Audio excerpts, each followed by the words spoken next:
I'm Mira Stewart, and this is an original monologue. Do you recall when you first realized you were going to die? For most kids, it's after a grandparent or maybe a goldfish dies, and they're suddenly faced with this new, looming inevitability. But then it goes away. It fades into the background and gets replaced by different, more imminent fears. It didn't for me. I was 10.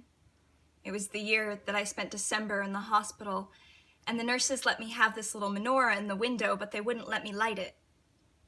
I didn't understand, really, at the time what the point of the candles were if they couldn't be lit, until I did. I was lying there, shivering under 3 extra blankets that Dad brought me from home with my copy of Romeo and Juliet sitting there next to me, but I was on that medication that made me too dizzy to read, so I just kind of lay there, staring at that redundant little menorah in the window, and I realized I was gonna die.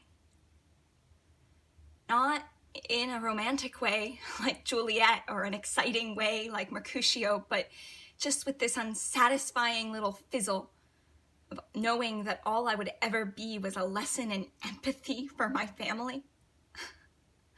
Do you know what it feels like to realize that you'll never matter? That you'll never finish a novel or fall in love or travel the world? Do you know what it feels like to know that you don't have the luxury of wasted time, to be able to list every single thing your brothers take for granted and know you can't have any of it?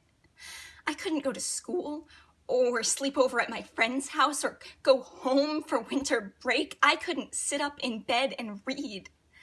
All I could do was lie there and watch snow from behind sterile, unlit candles.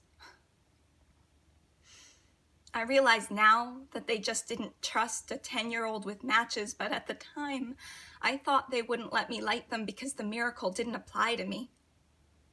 I thought that hospital rooms with 2 white walls and cleaners that gave me headaches and light bulbs that would never let me sleep was all there was left for me.